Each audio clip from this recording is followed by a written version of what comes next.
तो आज की क्लास में यूनिट थर्ड हम डिस्कस करेंगे सेट। तो सेट्स क्या होते हैं, टाइप्स ऑफ सेट्स और अलजेब्रा ऑफ सेट्स, ये डिस्कस करेंगे। देन हम आगे बढ़ेंगे, क्वेश्चंस हम सॉल्व करेंगे और प्रीवियस ईयर क्वेश्चंस जो पूछे गए हैं वो भी हम सॉल्व करेंगे। ठीक है। तो सेट को कैसे हम डिफाइन करते हैं, क्या डेफिनेशन होती है सेट की। अगर हम सेट को डिफाइन करें तो हम लिखते हैं एक collection of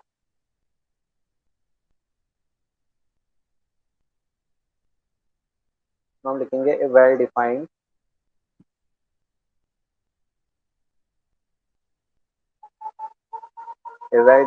collection of objects mostly called element. तो element are nothing but the members of this collection or members of the set। ठीक है। तो सेट क्या है, a well defined collection of objects. ठीक। अब कलेक्शन ऑफ ऑब्जेक्ट्स तो समझ में आता है ना। तो यहाँ पे एक टर्म हम डिफाइन कर रहे हैं, वेल डिफाइंड। एक डिफाइन हमने किया वेल डिफाइंड टर्म। ठीक है। तो वेल डिफाइंड का मतलब है यूनिक कैरेक्टरिस्टिक। ठीक है। तो जो ऑब्जेक्ट्स होंगे उनकी कैरेक्टरिस्टिक्स क्या होंगी, यूनिक होंगी। जैसे प्रेजेंट क्लास में ये स्टूडेंट्स का एक कलेक्शन है, तो हम इसे सेट ऑफ स्टूडेंट्स कह सकते हैं, set of students of BBA या set of student of BCom या set of student of BSc, है ना। इस तरह से हम कहा जा सकता है।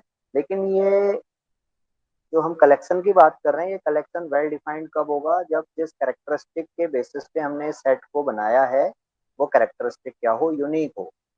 फॉर एग्जाम्पल हमने बात की नेम के बेसिस पे हम सेट बना रहे हैं, तो ऐसा हो सकता है कि जो कलेक्शन बने नेम के बेसिस पे उसमें कुछ नेम्स रिपीट हो जाए।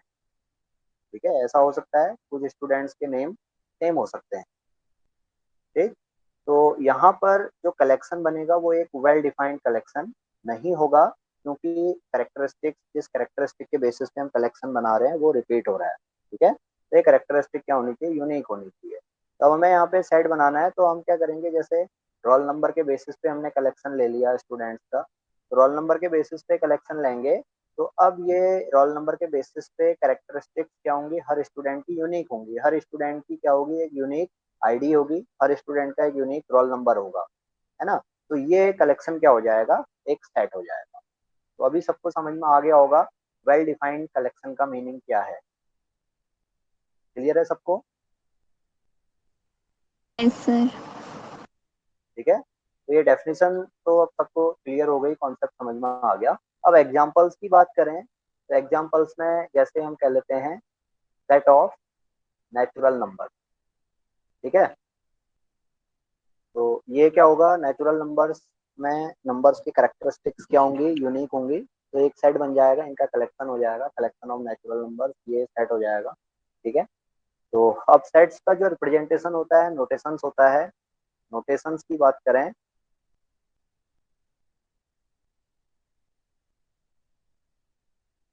तो नोटेशंस में कैपिटल लेटर्स से हम सेट्स को रिप्रेजेंट करते हैं। ठीक है। कैपिटल लेटर्स में जैसे A B C D and so on. ठीक है। तो इसी में यूनिवर्सल सेट होता है। क्या होता है ये अभी हम आगे टाइप्स ऑफ सेट पढ़ेंगे तो वहां पे समझेंगे। यूनिवर्सल सेट को कैपिटल यू से हम यहाँ पे डिनोट करेंगे। ठीक है। और जो एलिमेंट्स होंगे सेट के, एलिमेंट्स को अगर हमें न्यूमेरिकली वैल्यूज गिवन है तब तो हम न्यूमेरिकली उसे रिप्रेजेंट करेंगे। और अगर थियोरिटिकली हमें जहाँ पे अलजेब्रिक टर्म्स में बात करनी है तो अलजेब्रा के टर्म्स में एलिमेंट्स को स्मॉल लेटर से डिनोट करेंगे। स्मॉल लेटर्स में a B C D and o. ठीक है। तो ये नोटेशंस भी सबको समझ में आते हैं, क्लियर है क्यों। तो सेट तो सबको समझ में आता है ना। Yes sir. तो अब जैसे मैंने लिखा था सेट ऑफ नेचुरल नंबर्स, तो इसे मैं एन से डिनोट करूं, तो इसको इस तरह से लिखा जाएगा, ब्रैकेट 1 2 3 एंड सो ऑन। ठीक है, तो ये सेट का रिप्रेजेंटेशन हो गया सेमी ब्रैकेट में, एलिमेंट्स को हम इस तरह से रिप्रेजेंट करेंगे और सेट को कैपिटल लेटर से डिनोट करेंगे, तो N is a set of natural number. ठीक है, तो ये इस तरह से हम लिख सकते हैं। ठीक, तो इसी को अगर मैथमेटिकल नोटेशंस में लिखें, तो मैथमेटिकल नोटेशंस में इसको इस तरह से लिखा जा सकता है, x such that x is natural number. ठीक है, तो मैथमेटिकली इसको हम इस तरह से डिनोट कर सकते हैं, x such that x is natural number. तो ये क्लियर हो रहा है भाई, जो सेट है यहाँ पे एन, इस सेट में एक्स वैल्यूज हैं, और वो एक्स वैल्यूज क्या वैल्यूज ले रही हैं, नेचुरल नंबर वैल्यूज ले रही हैं। ठीक है, तो ये दोनों हमारे क्या है यहाँ पे, इक्विवेलेंट है। ठीक, इसको सेट को हम इस तरह से डिनोट कर सकते हैं। तो इतना नोटेशन सबको समझ में आता है,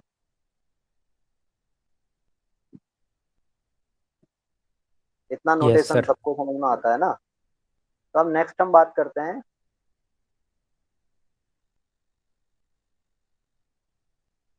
फाइनाइट सेट,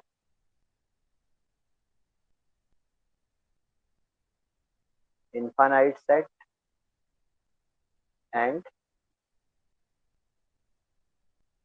सिंगलटन, या सिंगलटन सेट इसे हम कहते हैं।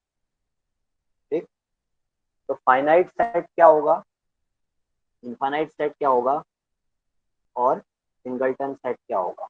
जैसे फाइनाइट सेट में एग्जांपल हमने ले लिए,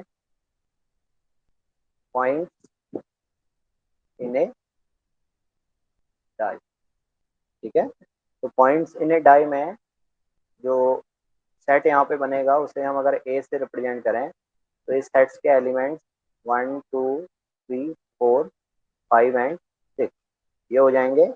तो ये एक क्या होगा, फाइनाइट सेट होगा। इसी तरह से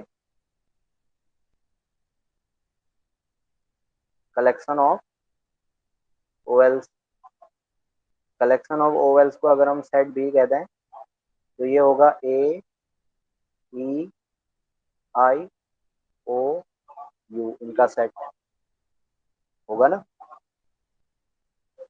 तो यहाँ पे क्या है, एलिमेंट्स फाइनाइट हैं, तो ये सेट ए और सेट बी ये फाइनाइट सेट होंगे। इसी तरह से इनफाइनाइट सेट, इनफाइनाइट सेट में क्या होगा, नंबर ऑफ एलिमेंट्स इनफाइनाइट होंगे।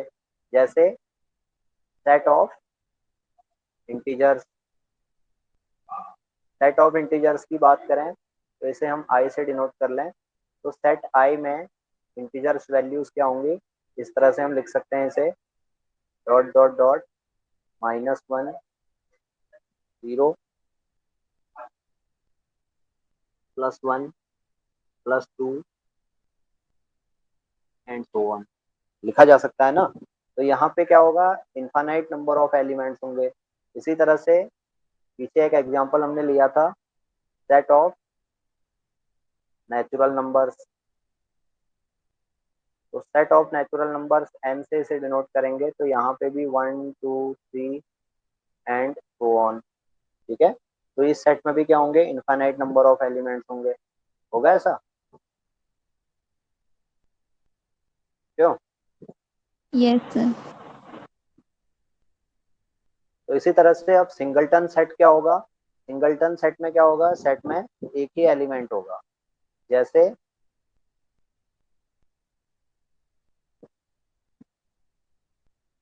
Number of natural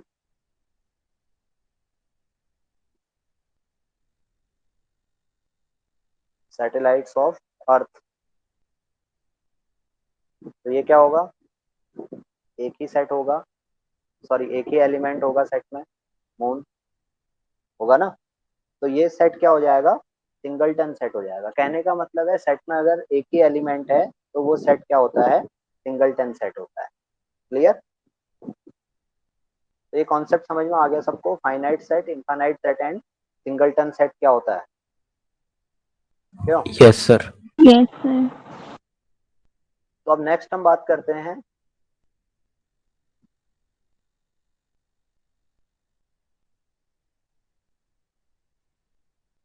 equality of sets की।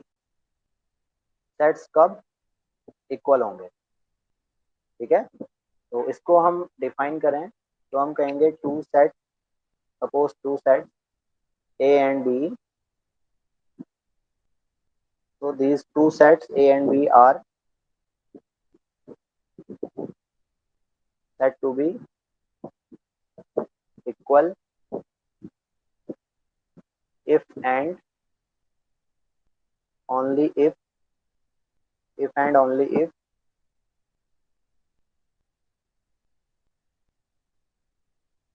every member of set A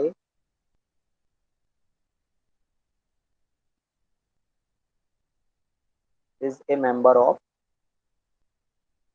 B and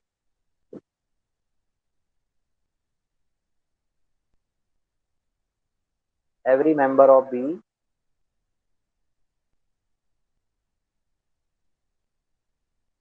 is a member of A, ठीक है? तो जो लॉजिक यहाँ पे होगा वो लॉजिक टू वे लॉजिक होगा।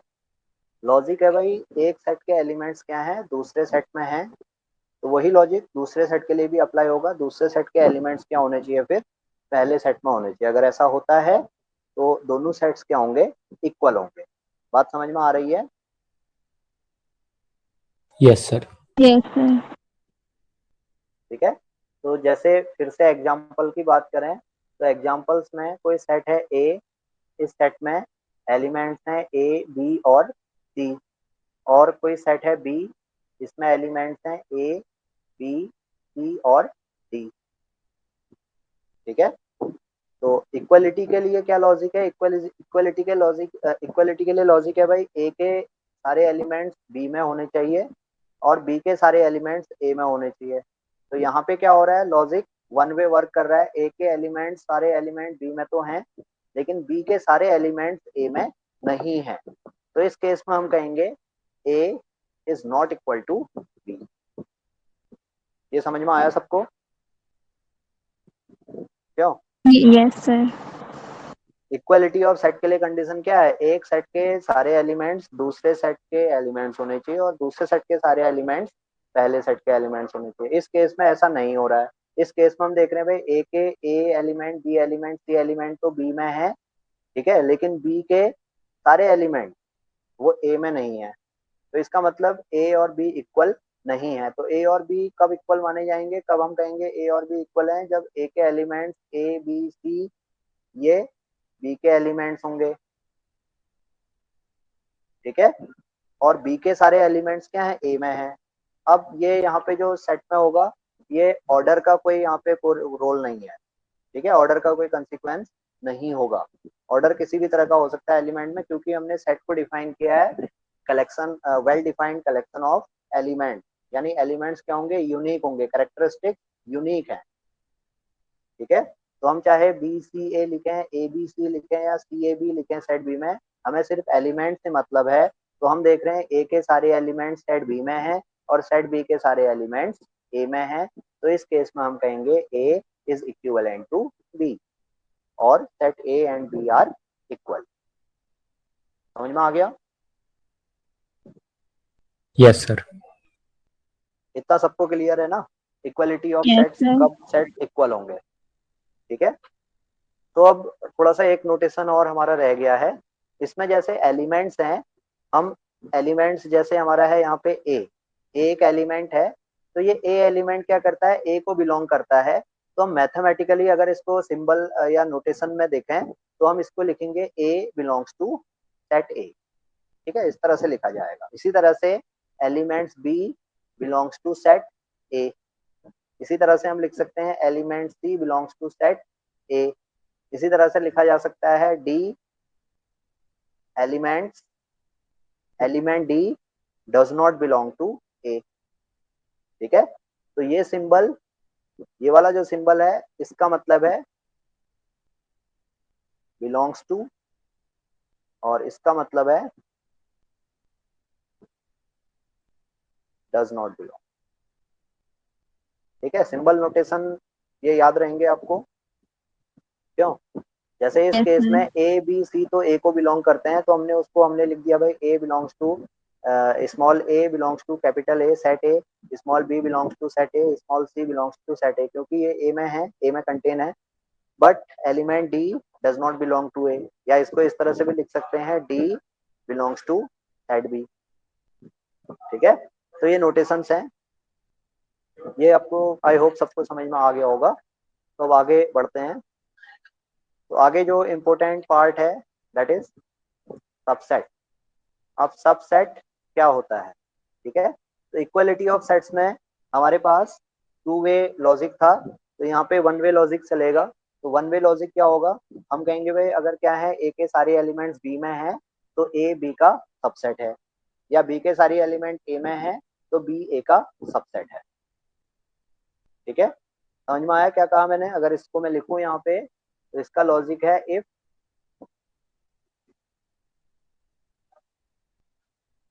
every element of A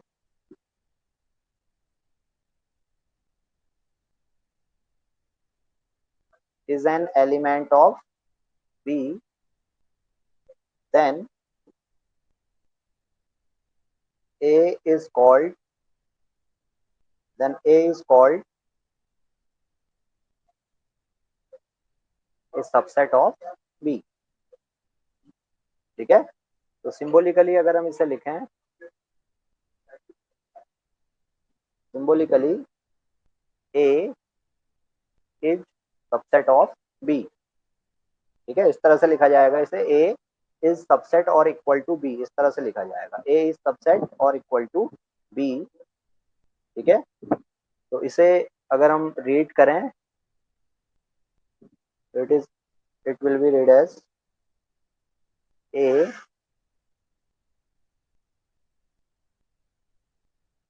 is contained in B। जैसे अभी पीछे एग्जांपल में ये एग्जांपल था, ठीक है, इस एग्जांपल में A के सारे एलिमेंट्स B में हैं। ठीक है, तो हम कहेंगे भाई A क्या है, B का सबसेट है। समझ में आया ये कॉन्सेप्ट? सबसेट का कॉन्सेप्ट समझ में आया सबको? Yes, sir. Yes, sir. ठीक है, तो ये नोटेशन हो गया, A इज सबसेट और equal to B, that is A is contained in B।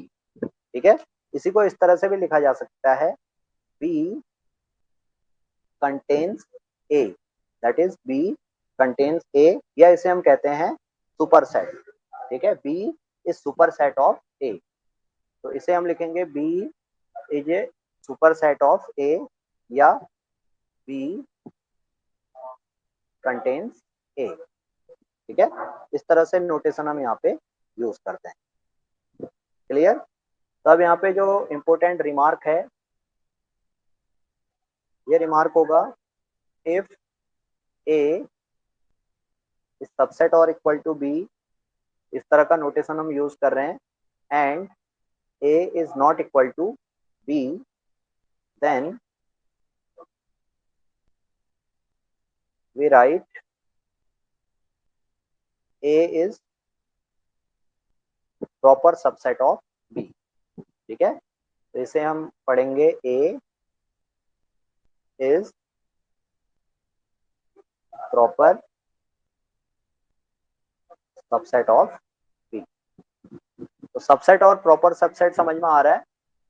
जब हम ये लिख रहे हैं ए इज सबसेट और इक्वल टू बी, ठीक है, तो यहाँ पे क्या है, ए अगर बी के इक्वल नहीं है तो उस केस में हम कहेंगे भाई A is subset of B, या A is proper subset of B.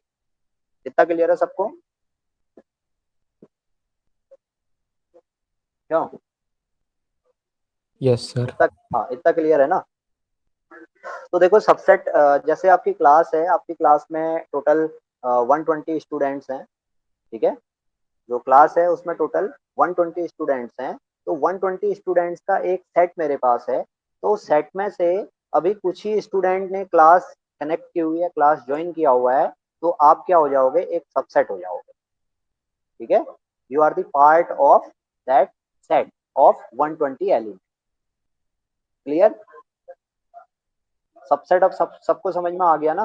Notation भी समझ में आ गया होगा सबको, क्यों? यस देखो सर। फिर से, हाँ फिर से एक एग्जांपल से मैं रिपीट कर रहा हूँ। एग्जांपल है मेरे पास ए में एलिमेंट्स हैं ए बी एंड सी, और बी में एलिमेंट्स हैं A B C and D. ठीक है, तो इस केस में हम देख रहे हैं भाई ए के सारे एलिमेंट बी में है, तो इसका मतलब है A is subset of B, A is proper subset of B. इसी तरह से ए का एलिमेंट ए बी सी और बी के element suppose C A B, तो इस केस में हम इसे लिखेंगे ए इज सबसेट और इक्वल टू बी, और बी इज सबसेट और इक्वल टू ए। ठीक है, और साथ में इसे हम ये तो लिख ही रहे हैं ए इज इक्वल टू, समझ में आ गया?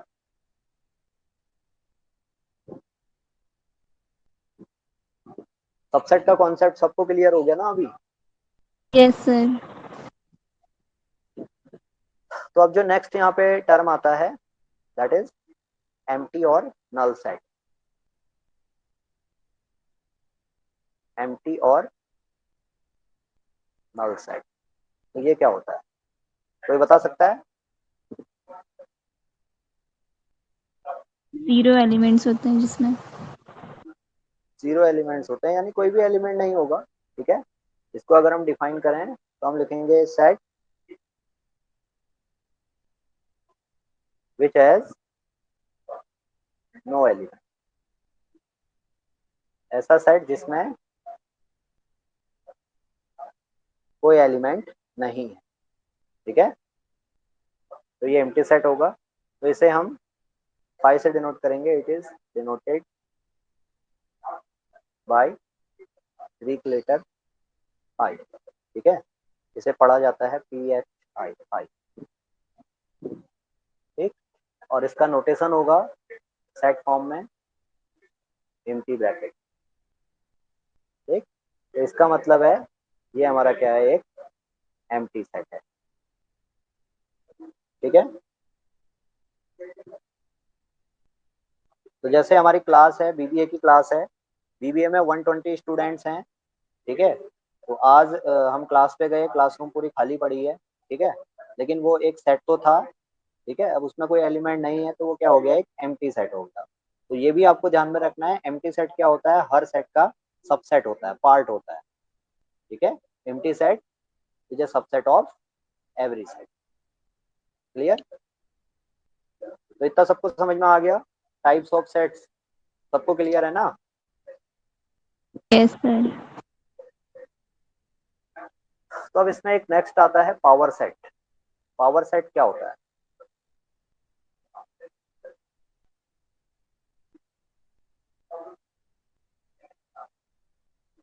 कोई बता सकता है पावर सेट क्या होगा?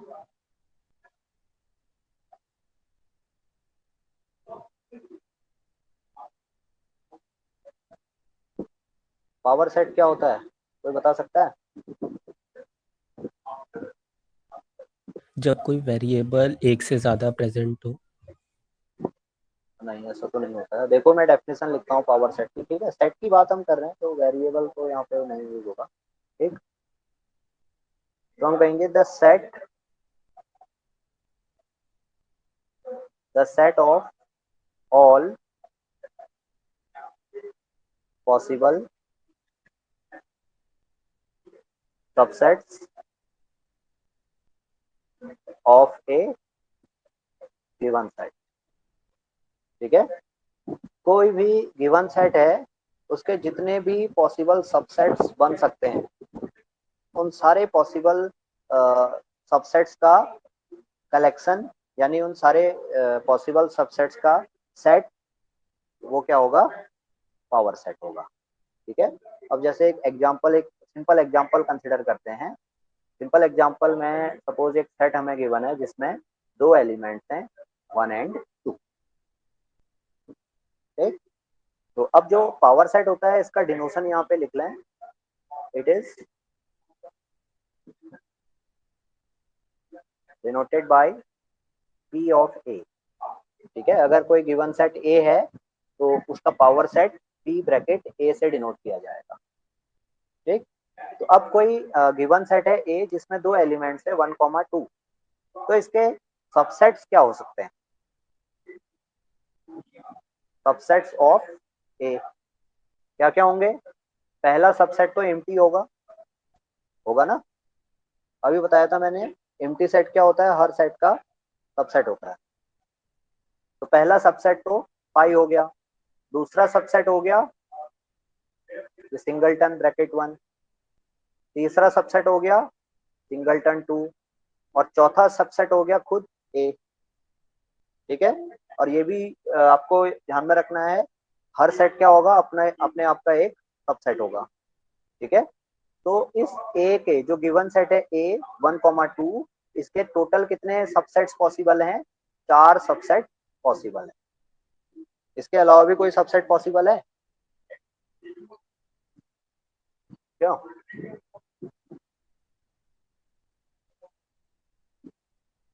जो गिवन सेट है A, इसके 4 पॉसिबल सबसेट्स होंगे। दो तो, एक तो एम्प्टी सेट हो जाएगा, एक वो गिवन सेट हो जाएगा।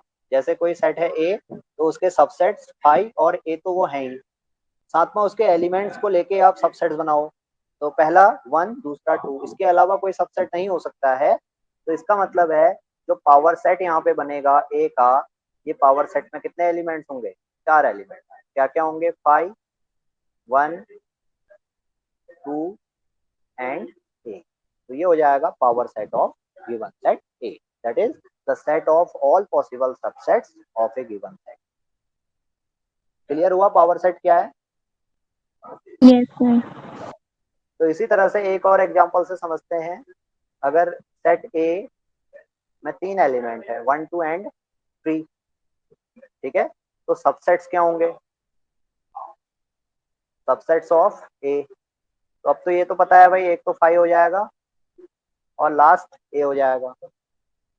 और क्या क्या होंगे? सिंगलटन 1 होगा, सिंगलटन 2, सिंगलटन 3, और क्या हो सकता है? 1,2, हाँ 1,2, 2,3, 1,3, 2,3, और क्या होगा? A होगा। इसके अलावा कोई सबसेट हो सकते हैं इस गिवन सेट A के? No sir.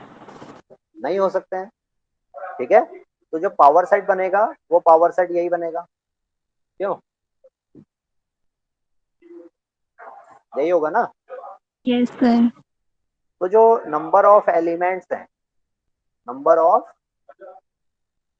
Elements in power set of A, तो ये क्या होगा? ठीक है, तो इस केस में जब हमने फर्स्ट केस में देखा, तो फर्स्ट केस में numbers in power set of A, ये कितना आया? 4 आया। जब नंबर्स ऑफ A कितने थे? 2 थे। Number of elements in A, number of elements in A are 2, and number of elements in power set A is equal to 4। इसी तरह से सेकंड एग्जांपल में numbers in given set A is equal to 3, and number of elements in uh, the power set of this given set A is equal to 8। यही है, क्यों? Yes sir. तो भाई जो numbers in power set A है first case में, उसे हम 2 स्क्वायर लिख सकते हैं। सेकंड केस में इसे लिख सकते हैं 2 क्यूब, लिखा जा सकता है। Yes sir.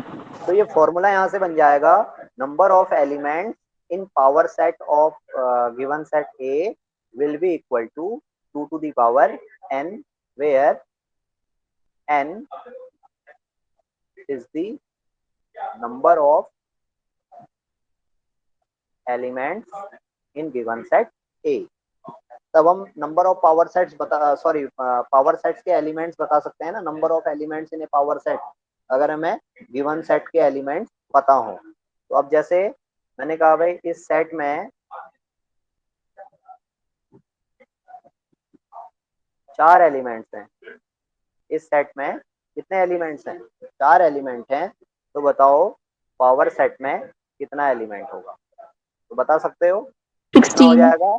2 to the power 4 that is equal to 16। ठीक है, तो इसका मतलब हो गया जो गिवन सेट है जिसमें 4 एलिमेंट हैं 1 2 4 एंड 6, इसके टोटल कितने सबसेट्स बनाए जा सकते हैं? 16 सबसेट्स बनाए जा सकते हैं। ये समझ में आ गया सबको ये कॉन्सेप्ट? Yes, sir. किसी को कोई डाउट है, कोई चीज नहीं समझ में आई है तो पूछ सकते हैं।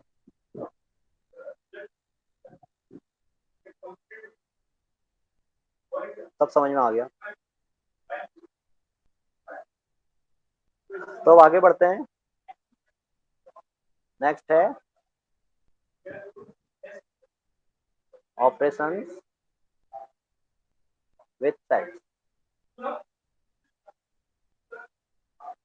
ठीक है, तो सेट्स में क्या क्या ऑपरेशन होते हैं? तो पहला ऑपरेशन हम बात करें, ये होगा यूनियन, दूसरा होगा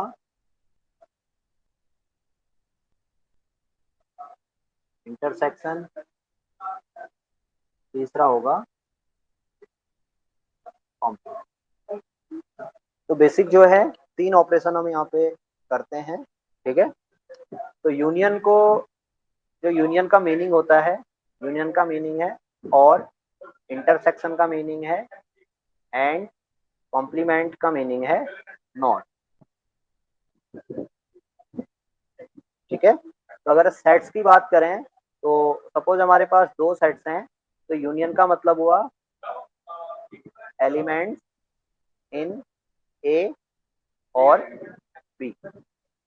ठीक है, एलिमेंट्स इन ए और बी, तो इसका जो नोटेशन होगा ये लिखा जाएगा ए union B.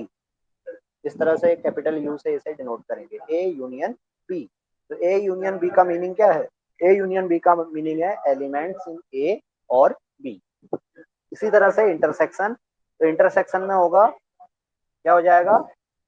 Elements in A and B, यही होगा।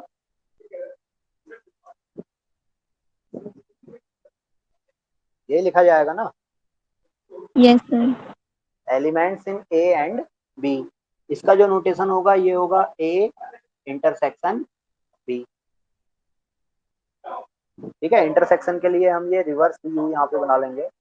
ठीक है, तो ए इंटरसेक्शन बी से इंटरसेक्शन को रिप्रेजेंट किया जाएगा और इसका मीनिंग हुआ elements in A and B, intersection of two set elements in A and B.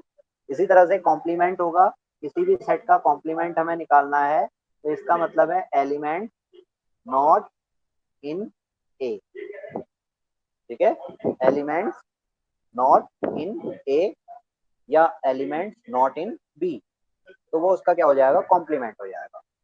ठीक है, तो इसको हम डिनोट करते हैं ए बार से या ए सी से या ए डैश से। कॉम्प्लीमेंट को इस तरह से डिनोट किया जाता है। मोस्टली जो बुक है, बुक में हम क्या करते हैं, ए डैश से कॉम्प्लीमेंट को रिप्रेजेंट करते हैं। तो तीनों ऑपरेशन समझ में आए सबको? अब एक एग्जांपल से कंसिडर करते हैं। देखो, कोई सेट है ए के एलिमेंट्स हैं ए बी सी। ठीक है, और कोई सेट है बी, इसके एलिमेंट्स हैं 1 2 3 4 सी, ये एलिमेंट्स। ठीक है, तो ए यूनियन बी क्या होगा? ए यूनियन बी क्या हो जाएगा?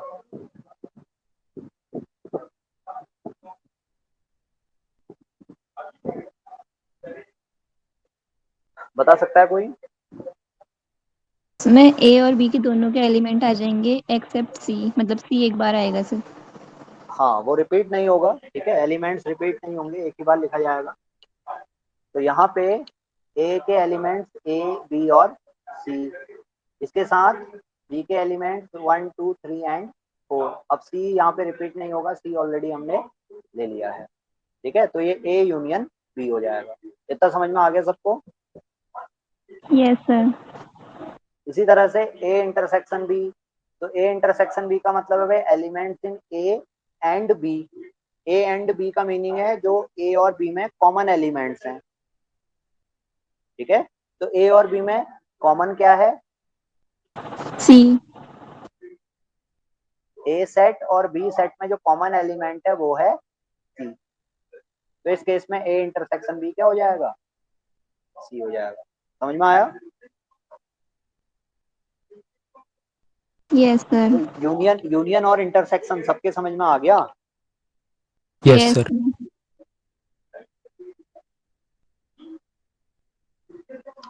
तो इस केस में ए कॉम्प्लीमेंट क्या होगा?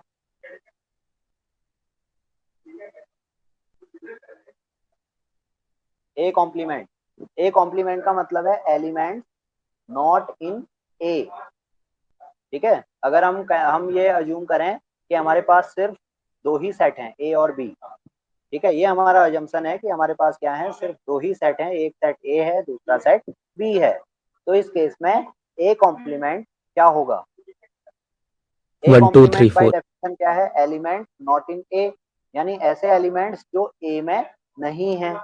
ए में क्या क्या एलिमेंट है भाई? ए है, बी है और सी है।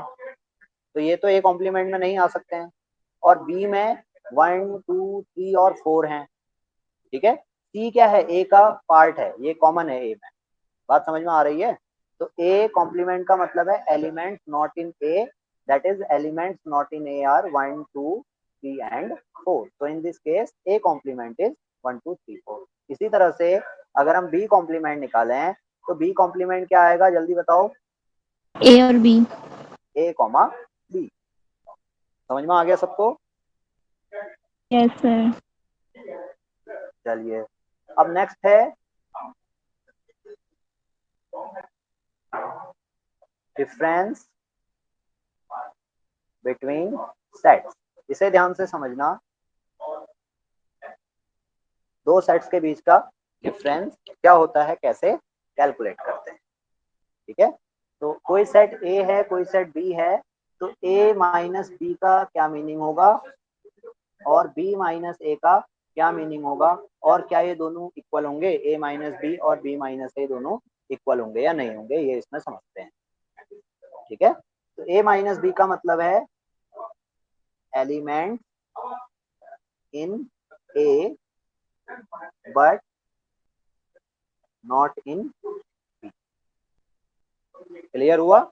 ए माइनस बी का मतलब क्या है? Element in A but not in B. ऐसे एलिमेंट्स जो ए में तो हैं लेकिन बी में नहीं है, वो कहलाएगा ए माइनस बी। समझ में आ गया? Yes sir. इसी तरह से बी माइनस ए क्या होगा फिर? Elements in B but not in A. Elements in B but not in A, यही होगा क्यों? Yes sir. Yes sir. तो अब ए माइनस बी, जैसे ये वाला एग्जांपल है, ये एग्जांपल अभी हमने देखा था, ए सेट में ए बी सी एलिमेंट है, बी सेट में 1 2 3 4 और सी एलिमेंट है। तो इस केस में ए माइनस बी कितना होगा, जल्दी बताओ?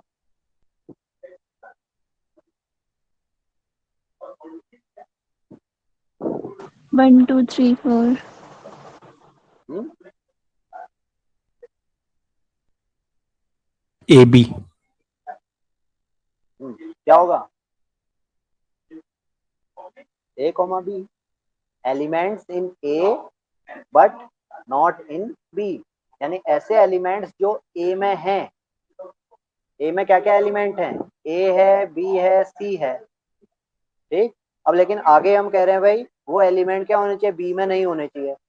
तो हम देखेंगे क्या ए बी और सी बी में है? तो हमने देखा ए तो बी में नहीं है, बी भी बी में नहीं है, लेकिन सी बी में है। तो ये सी हट जाएगा, बचेगा क्या? सिर्फ ए कॉमा बी। तो ए माइनस बी कितना हो गया इस केस में? ए कॉमा बी। समझ में आया? Yes sir. ये बाकी बच्चों को भी समझ में आ रहा है या कथा जैसे सुन रहे हो सब लोग?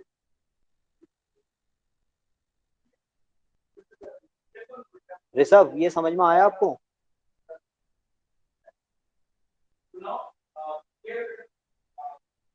ये है ही नहीं क्लास में। विशाल, सर थोड़ा थोड़ा समझ रहा था। Yes sir. ये समझ में आया कॉन्सेप्ट? हाँ सर बिल्कुल।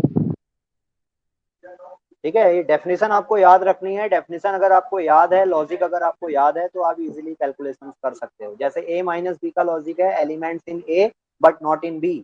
ऐसे एलिमेंट्स जो a में तो हैं, लेकिन वो एलिमेंट्स क्या होने चाहिए, फिर b में नहीं होने चाहिए। हमने देखा यहाँ पे a में a b c है, और हम देख रहे हैं भाई c क्या है, b में भी है, तो वो c को इंक्लूड नहीं करेंगे। तो a माइनस बी क्या हो जाएगा इस केस में, a कॉमा b हो जाएगा। इसी तरह से अगर हम b माइनस a निकालें, तो b माइनस a क्या होगा, b minus a elements in b but not in a। ठीक है, तो b के एलिमेंट्स क्या क्या हैं, 1 2 3 4 एंड c।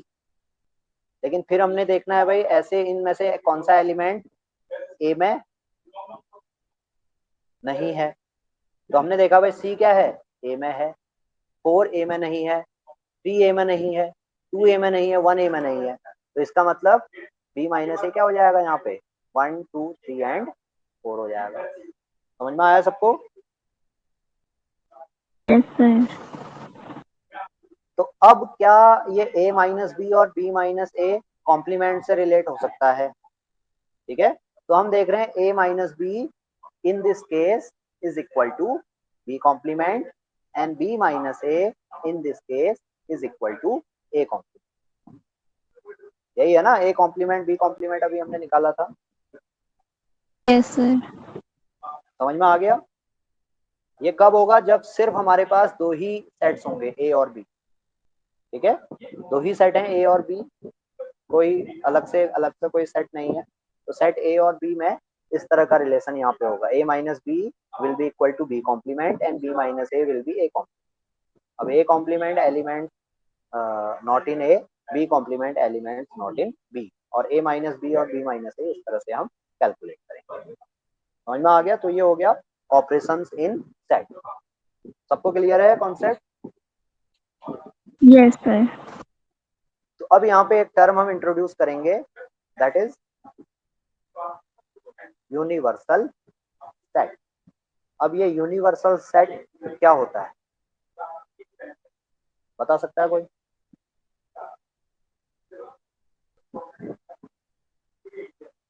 यूनिवर्सल सेट होगा the set of all set. ठीक है, या हम कहते हैं the set which contains all sets. ठीक है, it is denoted by capital U। Clear हो गया? यूनिवर्सल सेट क्या होगा, the set of all sets. जैसे हमारे कॉलेज में टोटल नंबर ऑफ स्टूडेंट 2000 है, तो 2000 स्टूडेंट्स का सेट क्या है, यूनिवर्सल सेट है। उसमें से डिफरेंट सेट्स हमारे बन रहे हैं। एक सेट हमारा बीबीए का बन गया, एक सेट बीसीए का बन गया, एक एमसीए का बन गया, एक एमबीए का बन गया, एक बीसीएच का बन गया, एक बीएचएम का बन गया। समझ में आ रहा है क्यों? फिर उन सेट से फर्दर हमने पार्ट ले लिया, सब सेट्स बन गए। कॉन्सेप्ट समझ में आ गया यूनिवर्सल सेट का क्या है? Yes sir. Yes sir.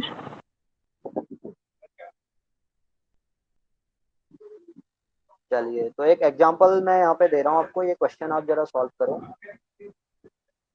If set A is equal to 1 2 3 and 4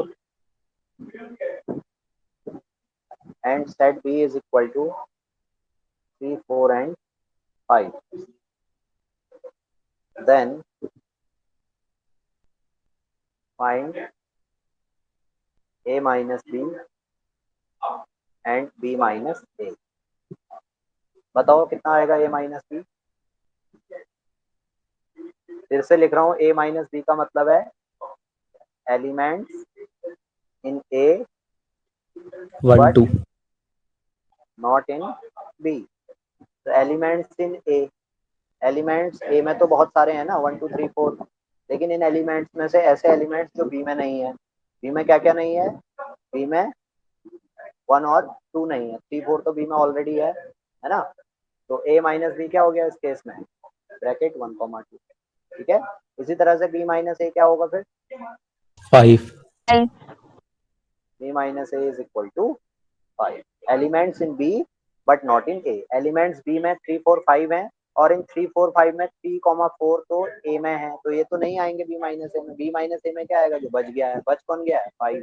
तो b minus a is equal to bracket 5. समझ में आ गया?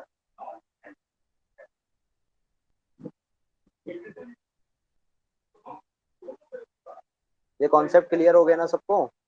Yes sir. Yes, sir. तो ये था types of set and operation with sets. तो नेक्स्ट क्लास में वेन डायग्राम्स क्या होते हैं, वेन डायग्राम की हेल्प से कैसे हम सेट्स से रिलेटेड प्रॉब्लम्स सॉल्व करते हैं, और अलजेब्रा ऑफ सेट क्या होती है, ये डिस्कस करेंगे. ठीक है, तो नेक्स्ट क्लास कल होगी.